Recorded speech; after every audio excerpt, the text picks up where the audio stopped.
And you hear this term all the time when we're talking about the MVP. We talked about that with Giannis in the past. We talked about it with LeBron James in the past. We just don't like giving it to the same person over and over again, even though they probably deserve it.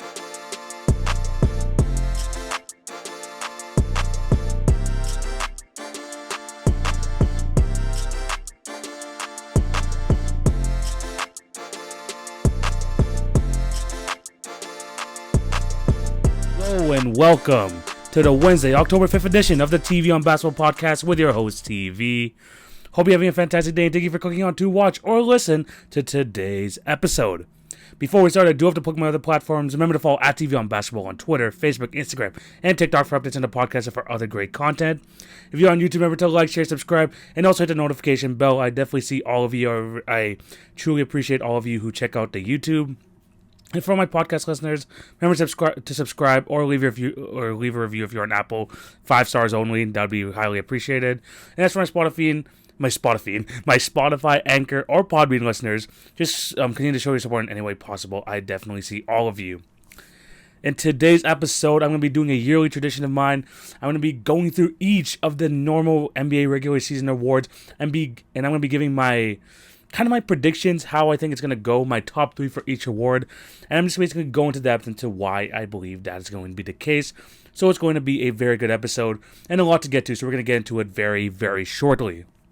But before we start this episode, I do want to get real for you for a bit. There's a reason I haven't really been posting the podcast. This really should have came out over the weekend, but I had to take a few days off.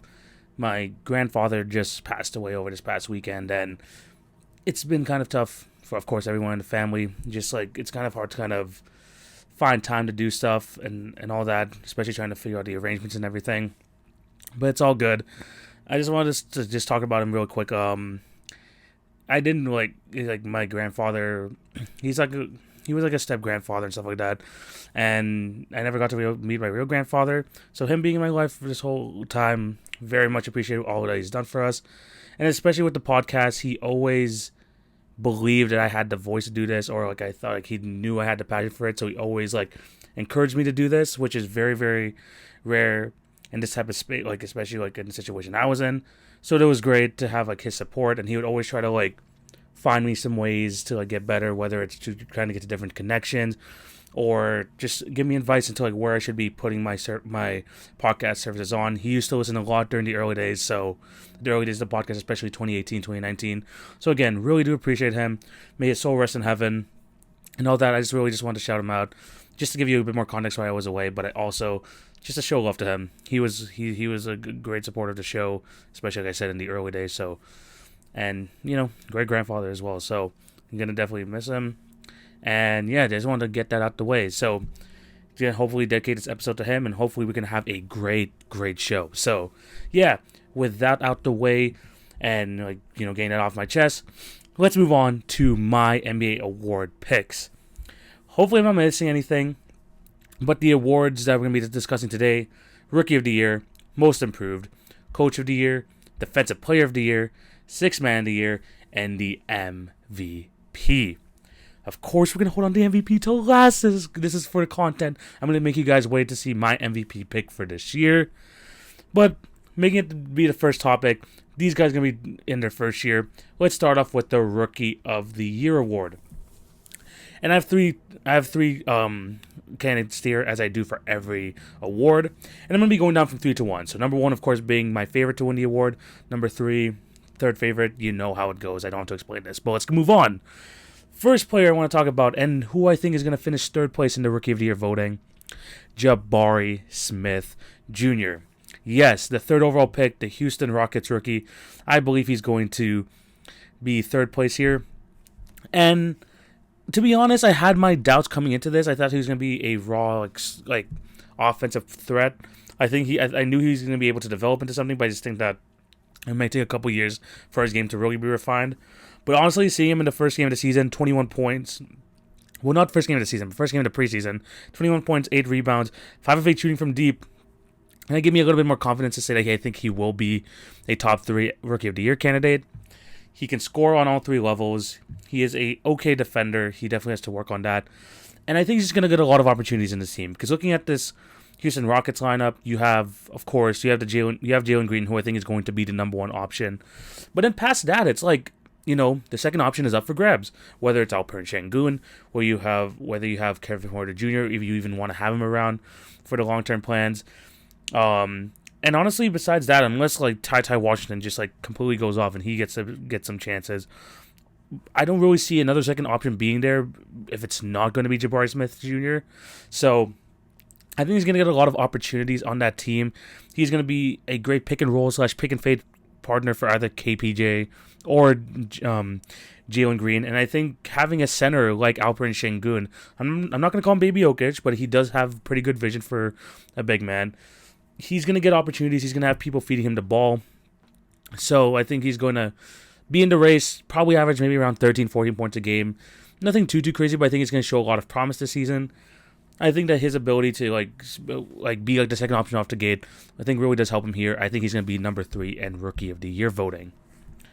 Coming in at number 2 is another lottery pick, another top 5 pick.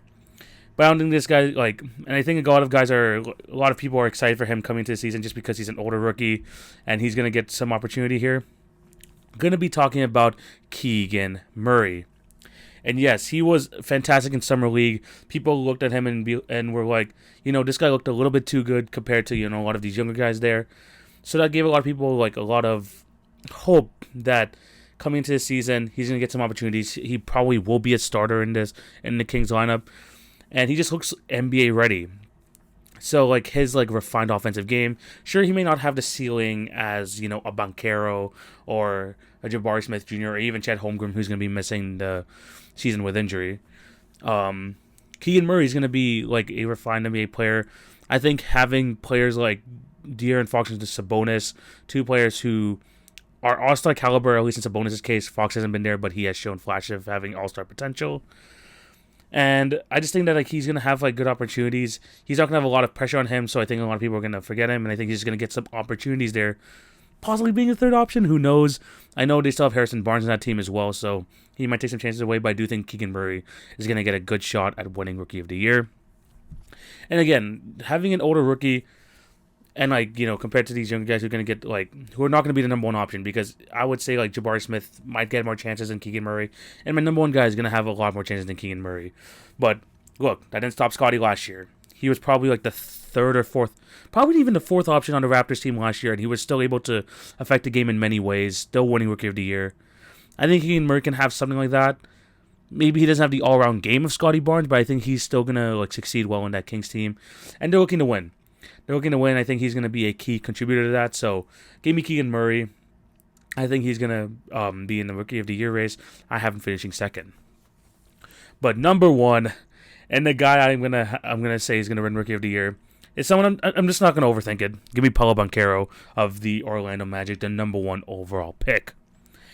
And really, what this comes down to me is that out of anyone on this roster, and I think I kind of made the same case for Cade last year, was that, look, when with Cade in the Detroit Pistons, you looked around the roster and you're like, there is no one else here that can take the shots away from you, Cade.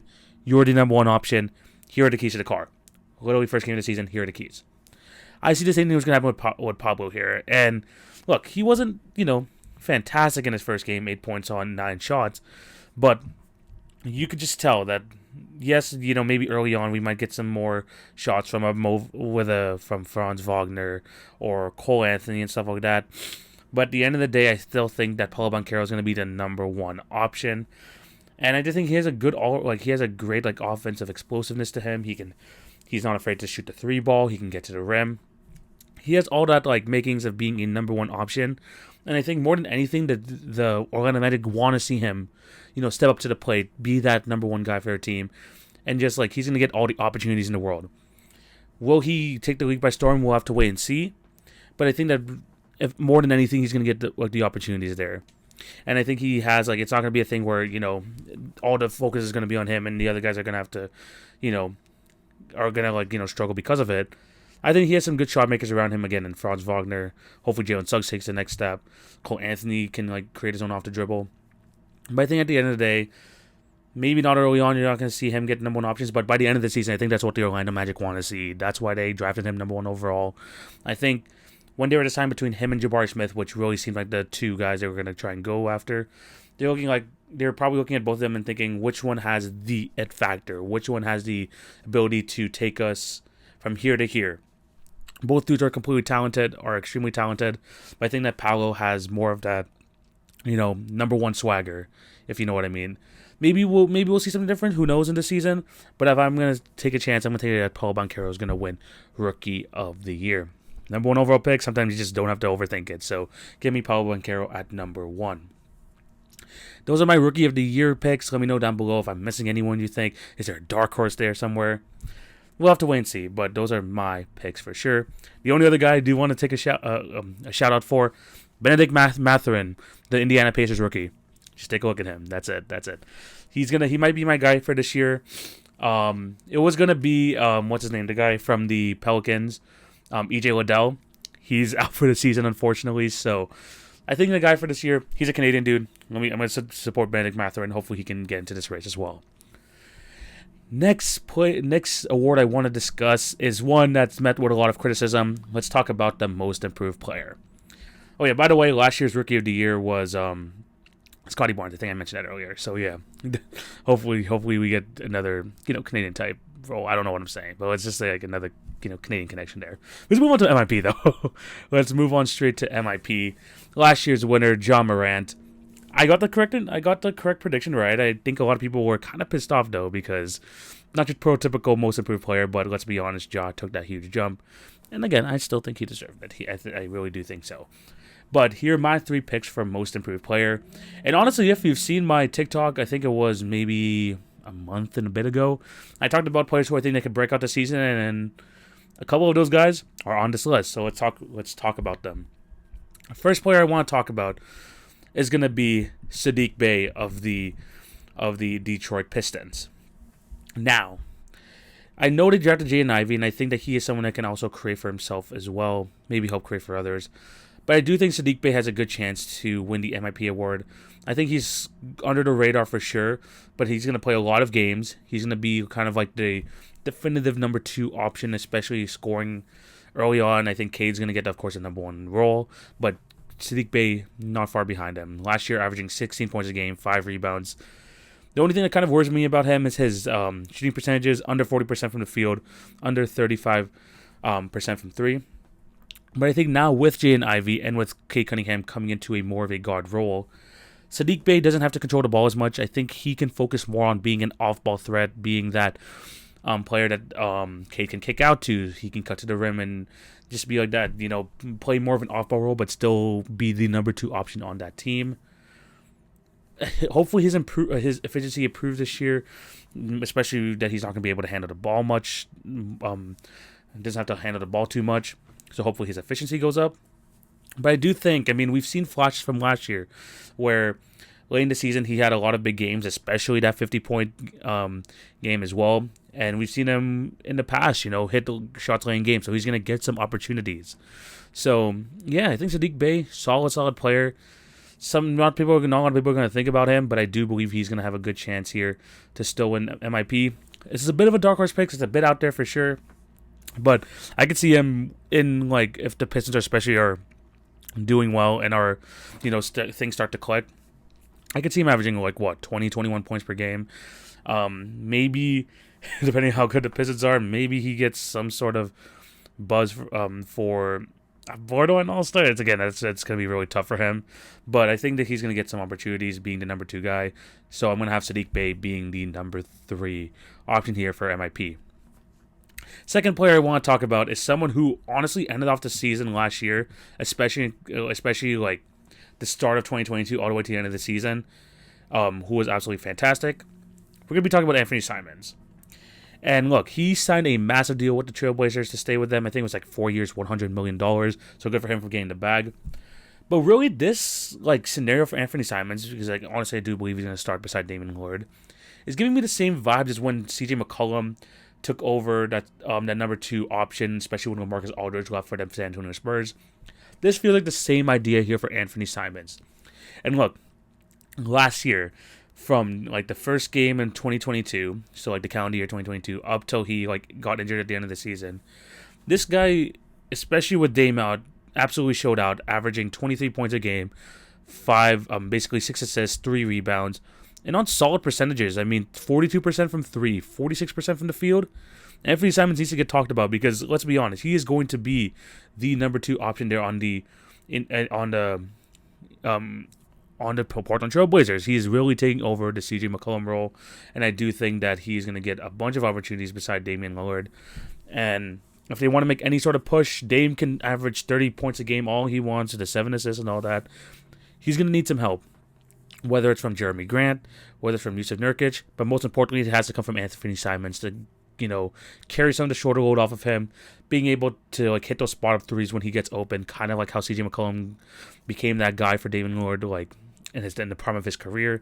We need to see that type of growth from Anthony Simons.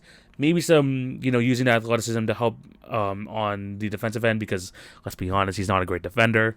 But what I think that what another element he brings that CJ really didn't bring to the table was his explosiveness to the rim, whether it's by dunking or laying the ball up. I think that Anthony Simons is a bit more explosive in that sense. Maybe not as smooth, maybe not as maniacal, like mechanically sound as CJ, but I think he can grow into that. And the Trailblazers definitely see it in him. They're giving him the bag.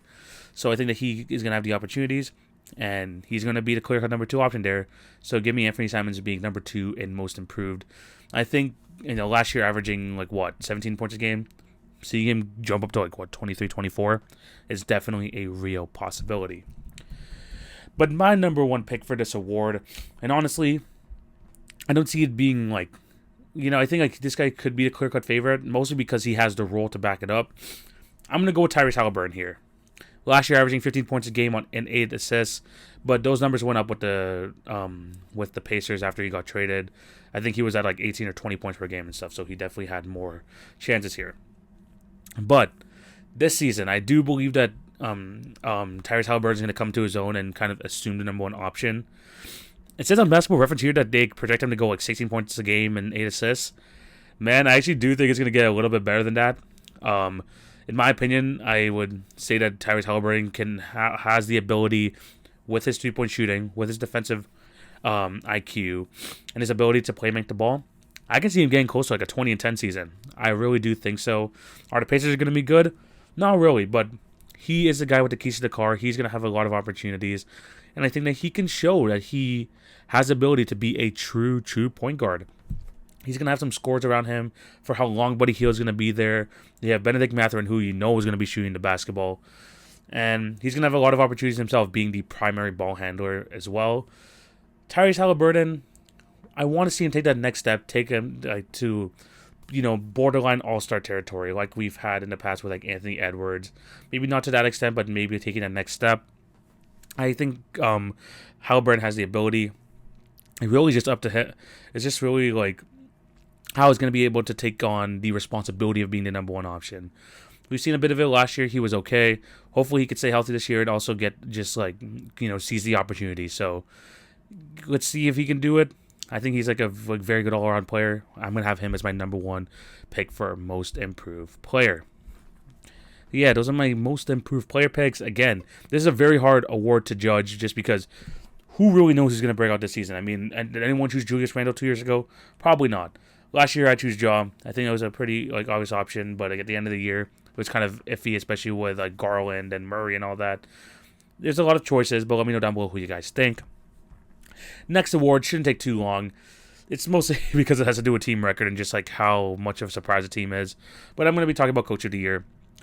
There's going to be 3 guys here I think have a really good chance of it, and I'm going to be talking about them real quick. Again, not as long as the other awards, so let's move on. Coach of the Year, at my number 3rd place. Give me the Clippers coach. Give me Tyronn Lue. I just think that he's going to be able just to get a lot of wins out of this team. Whether Kawhi Leonard and Paul George are on the floor or not, I do believe there's going to be a lot of load management this season because I think their main focus will be trying to succeed in the playoffs. But whatever lineup is on the court, I mean, even remove Paul George and Kawhi Leonard, I know they're going to be a huge part of this season, but even remove them, they have a deep roster, man. Whether it's Norman Powell, Kennard, Reggie Jackson, Covington, Marcus Morris. You can go on and on with this team. There's just a lot of depth on this roster. Terrence Mann, I just threw him in there, but it just shows that it's a really, really deep roster.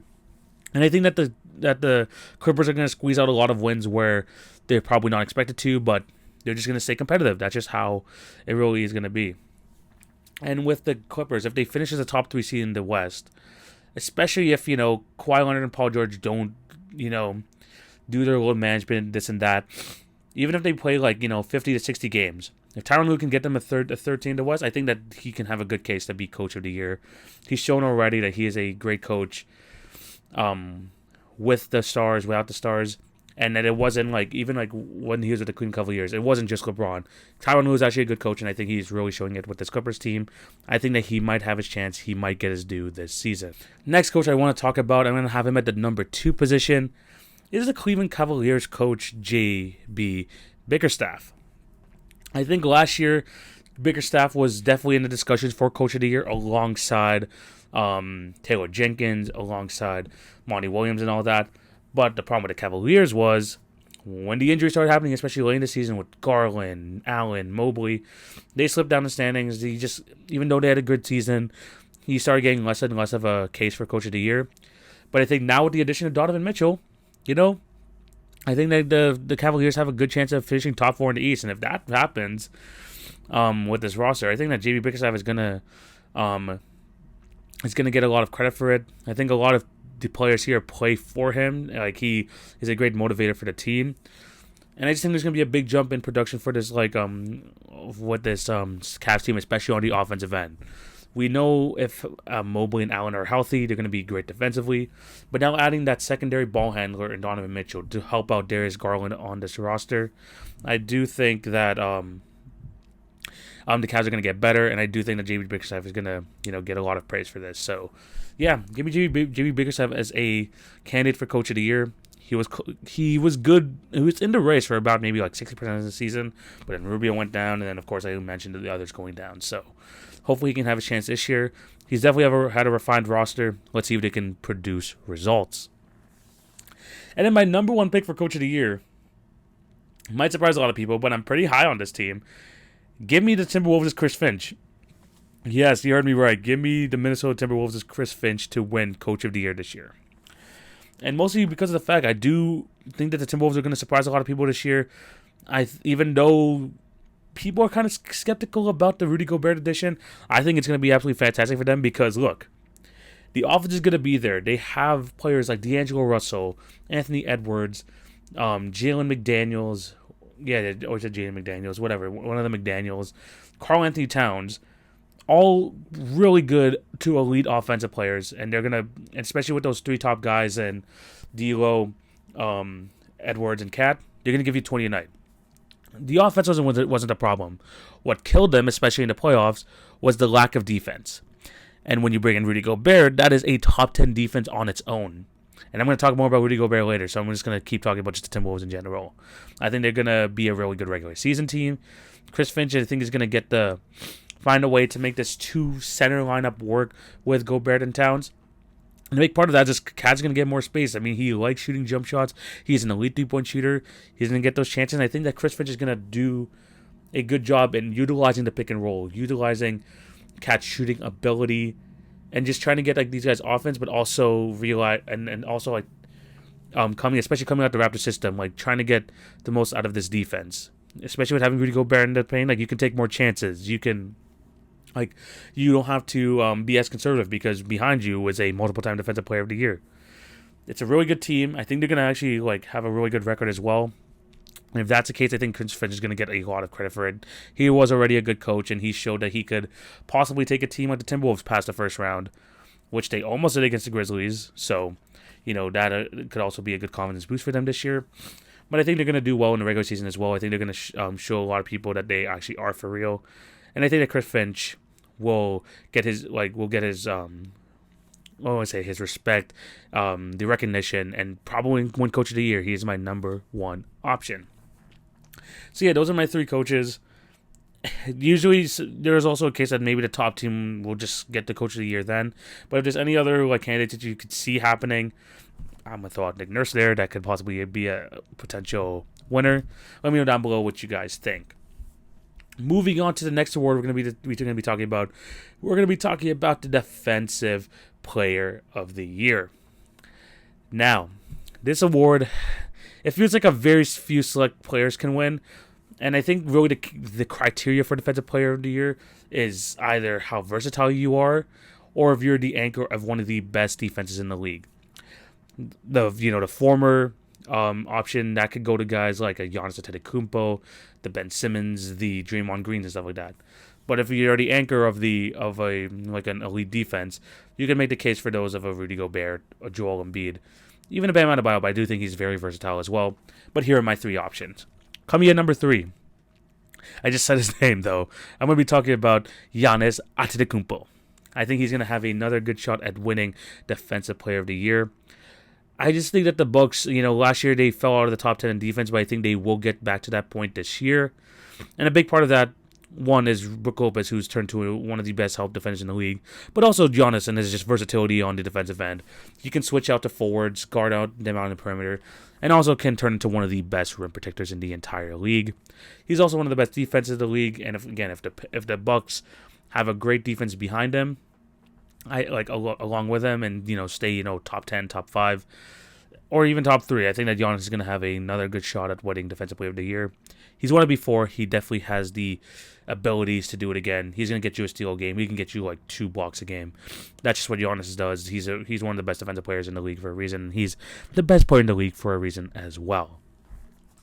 Coming at number 2, I'm going to be talking about Bam Adebayo of the Miami Heat.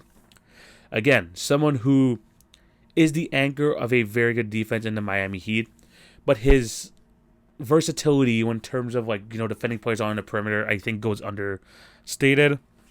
And as someone that's at his size, at his height, he does a very good job at doing the rim protecting stuff, and also when he has to switch on the perimeter, he can definitely hold his own. A very good defensive player. This guy is known for having some highlight reel blocks, which he does a couple times a season. And again, another great defensive team in Miami Heat, where you have people like Jimmy Butler around you. Yes, they lost PJ Tucker, but they have solid defenders and Gabe Vincent and Max Strus. Hopefully Victor Oladipo comes into the mix. And Bam Adebayo is going to be the anchor of that defense. He has been for years. He's been a big reason as to why the Miami Heat have been such a really good defense over the past few years. And I think he's going to be in the race for Defensive Player of the Year. I don't really think in the past he has been. I think this year he's going to get shown a lot of love here as well. He'll get you his 2 blocks. He'll probably get you a steal a game. In terms of his account numbers, but just his impact in general, I think that Adebayo is going to be in this race for sure. But at number 1, I know it's boring. I know a lot of people are not going to like it, but give me Rudy Gobert. Yes, I think that Rudy Gobert is going to win his 3rd, 4th Defensive Player of the Year. It's either 3 or 4, but what we know is that he is one of the best defenders of our generation. He is a 3-time Defensive Player of the Year. I think he's going to go for his 4th this year. And basically, his case is pretty simple. The Timberwolves, a very poor defensive team last season. If we believe that Rudy Gobert is a defense all to himself, and I'm one of those guys who I believe you put Rudy Gobert on any team in the league, they will possibly be a top half defense, or at least if you're the Timberwolves, a top 10 defense. And if that's the case, then there's a big reason why that was. And it's because you have the Stifle Tower in the middle. You have one of the best rim deteriorates in the league. Someone who a big part of his role is just, having people think twice in the paint, having them pass out, and the other guys can get into the passing lanes. If that system in Utah works over in Minnesota, he's going to win Defensive Player of the Year again. I truly do believe that. And whether you like him or not, his whole thing in the playoffs, this and that, his offensive ability, even though I think it's actually not too bad, he's averaged 16 and 15 last year, and averages 13 points a game in his career. I think Gobert's gonna have another chance at this. He's gonna be somewhere near the top of the league in blocks. You're just gonna see it each and every night. Towns never really had that defensive big man beside him, and then going from someone like who was it? Look. Vanderbilt is good. He is a very good defender. But when you go from him being a solid, lengthy guy defender to one of the best interior defenders of all time in Rudy Gobert, it's going to make a massive difference, and I think it's going to make a huge difference to the team defense as well. So, yeah, Rudy Gobert, I think he's going to be, the favored once again, especially if the Timberwolves have a really, really high-touted defense. I think he's going to have he's going to get a lot of praise, and I think people are going to start to look, especially in the regular season. We know that Gobert is an absolute beast in the regular season on the defensive end, and I just expect that to happen once again this season. He is my favorite to win Defensive Player of the Year. But yeah, those are my candidates for sure. Let me know if I'm missing anyone. Shout out to players again like Draymond Green, Ben Simmons as well, who could very well be in the race, especially if the Nets have a really solid defense. He could be in it. But let me know down below what you guys think. Who do you think will win Defensive Player of the Year? Next award I want to go to, we have 2 more awards left. Pretty crazy. We're 30 minutes in, but we're going to get through this.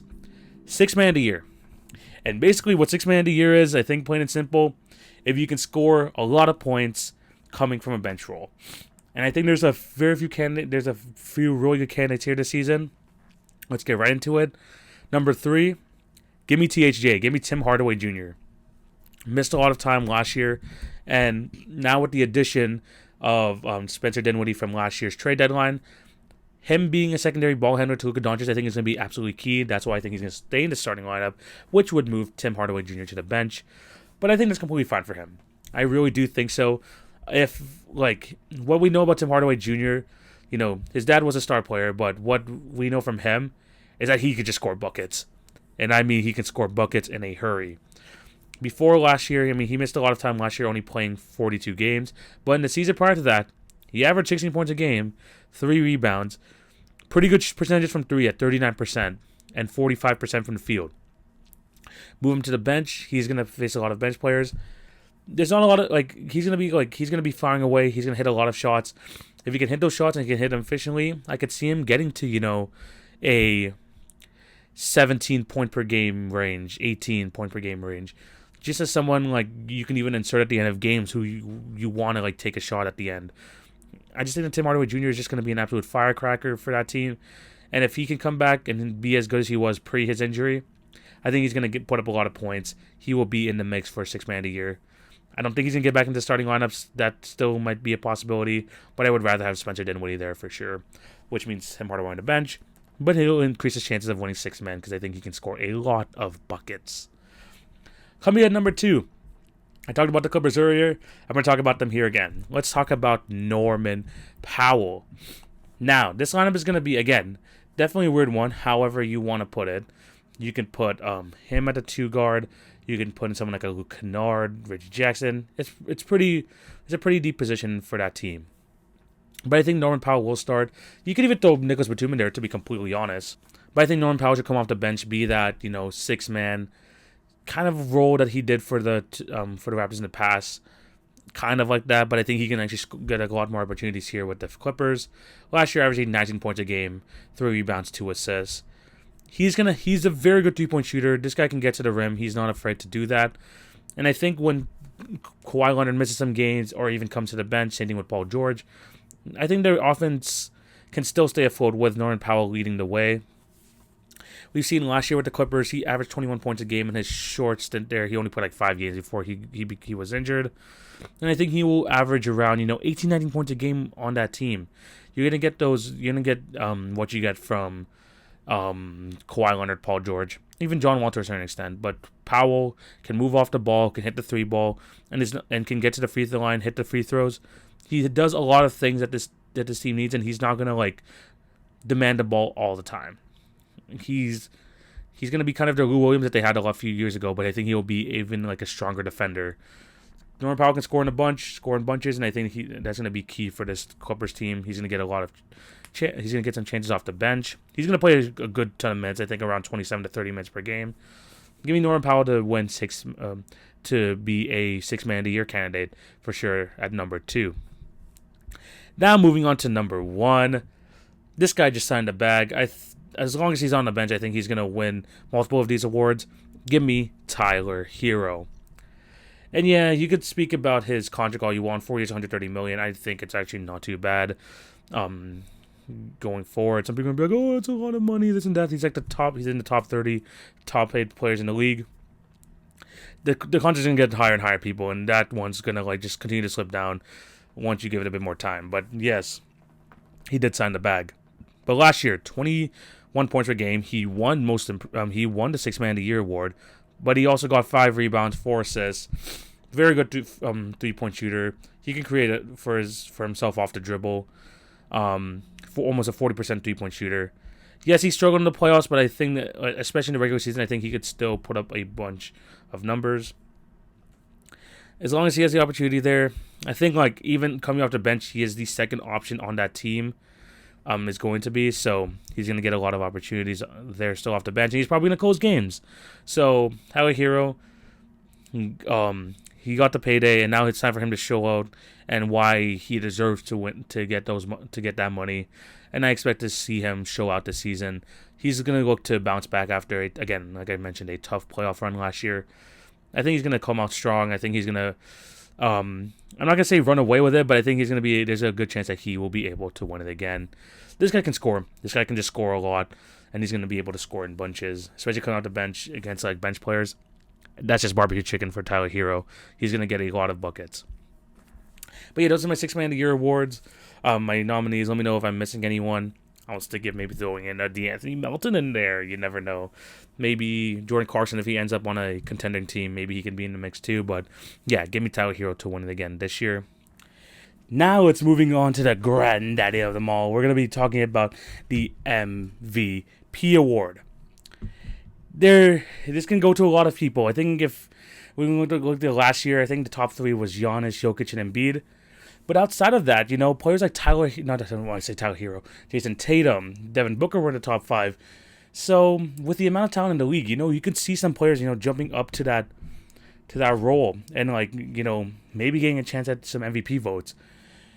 I think it's going to be a lot more basic than some other people might think. But let me know down below. Do you think there's going to be some dark horse candidates? I might throw some out there. Maybe a Trae Young. Jason Tatum of the Celtics are really good again. I like the Devin Booker if the Suns continue to play well. But yeah, those are a couple of players I can think of. But I'm going to go pretty basic with my 3 picks. Coming in number 3, give me Nikola Jokic. Give me Nikola Jokic to be number 3 in MVP voting. He won back-to-back MVPs, and the biggest reason I think he's going to finish 3rd this year is because of voter fatigue. And you hear this term all the time when we're talking about the MVP. We talked about that with Giannis in the past. We talked about it with LeBron James in the past. We just don't like giving it to the same person over and over again, even though they probably deserve it. And Jokic this year, getting back Jamal Murray, getting back Michael Porter Jr., you can expect the Nuggets to rise up in the standings, be possibly a top 3 team in the West.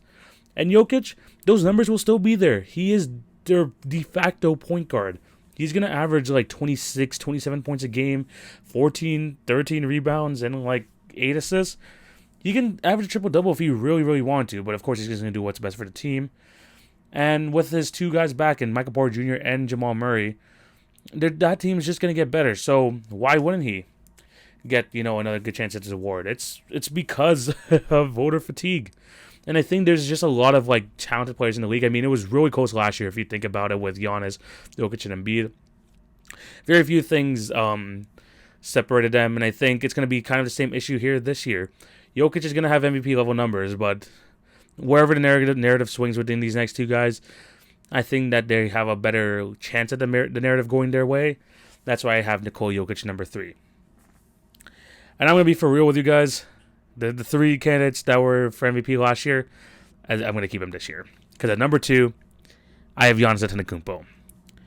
I think the Milwaukee Bucks, when you look at other teams in the league, I feel like there's a lot of question marks with them, whether it's the Phoenix Suns, the Dallas Mavericks, the Boston Celtics. If you even look at the East, the Boston Celtics, the Miami Heat, the Philadelphia 76ers, there are a lot of question marks on their teams. The one team I feel like there's very little question marks they're attached to them is the Milwaukee Bucks. And one of those, and the player that I have very little question marks attached to them, Giannis Antetokounmpo, because he's going to play a lot of games. He's going to put up the defensive stats, and he's going to average near 30 points a game with the 12 rebounds and the 5 assists, this and that. We just look at his stats. Honestly, I mean, just looking at last season, this is how crazy it's become with Giannis, and this is because he is a 2-time MVP. Last year he averaged 30, 12, and 6. And people bat an eye on that because, like, oh, this is what Giannis usually does, this and that. But it's amazing. It's just purely amazing what he does on the basketball court. Just don't get numb to the stats and just appreciate greatness here with the Greek Freak. He's going to continue to put up these numbers next year, potentially even better. Knowing Giannis, he's probably going to get even better, which is absolutely insane to think about. He's going to have the numbers. The Bucks have a good chance of getting the number 1 seed in the East. If those things come together and, Giannis has highlight play after highlight play and stuff like that, I could really do see him getting his third MVP in his career. And what helps him compared to Jokic was that Jokic won the last 2 MVPs. It's been a minute since Giannis won one, even though he won back-to-back MVPs as well. I think that the voter fatigue is kind of less on him. That's why I have him at number 2. But you can't deny his ability on the basketball court. You can't deny that he's gonna be a top 2 seed in the East. The Bucks are just that good. Giannis is that good. I think that he will have another great chance to put another MVP trophy in his cabinet. That's why I have him at number 2. But coming at number 1, this is gonna be a bit hard to say. But I'm going to go with Joel Embiid. I think this is going to be finally his year. I'm crossing my fingers. Might be Joel Embiid's year. Last year, 68 games. The games honestly weren't the problem with Joel Embiid last year. 30 points per game, 12 rebounds, 4 assists. Personally, I wouldn't mind if he won the award, but I just think that Jokic was a little bit better. But we know that Embiid can play on MVP level, and I think it's going to happen this year. The only thing holding him back, and I think compared to these two, the other two have some sort of voter fatigue. Embiid has been runner-up a couple times. I think this could be his chance to break through. The only thing stopping him, injuries. Yes, Joel Embiid and injuries always been a recurring case year in, year out, and that could be something that can happen again this year. I'm going to knock on wood. Hopefully that doesn't happen because I do want the 76ers to do well, to succeed. I want him to finally get what he deserves in terms of winning an MVP award, hopefully. But last year, we've seen what he could do. 30.6 points per game. He was the leading scorer in the NBA. 11 rebounds per game. He blocks shots, 1.5 blocks per game, 1 steal, can pass the ball, gets to the free throw line, fantastic free throw shooter. He could just do it all from the center position. He is what you want in a modern-day NBA center. Someone who can shoot the 3, can defend, can pass the ball, can go down in the post. He can do absolutely everything. And if he can continue to put that all together this year, the 76ers get their wins. He puts up massive numbers. He will be MVP'd. It's like what do they call it? MVP'd? Whatever they call him in Philadelphia.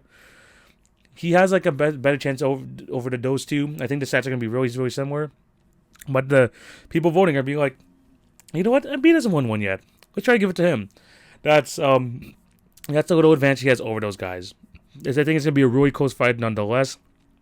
But I think Embiid, with the 76ers being a very good team, they will have a chance to get the number 1 seed. And if they're like number 1 or number 2, same numbers as this year for Embiid, the same sort of impact, I think that this could finally be the year where he breaks through. I really do believe so. He's an extremely good player. Again, the playoffs are going to be a completely different story.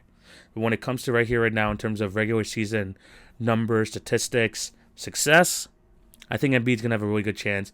And he's going to show why he should be in discussion for best player in the league. I think we're going to get like an Embiid, I'm just not going to say revenge tour season, but he's going to come out swinging. He's going to come out swinging, and I think he's going to put on a masterful performance this season. And I'm just excited to see what he's going to be able to do.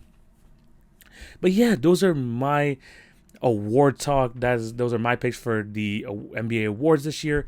Let me know down below what you guys think. Do you agree? Do you disagree? If I'm missing anyone, let me know as well.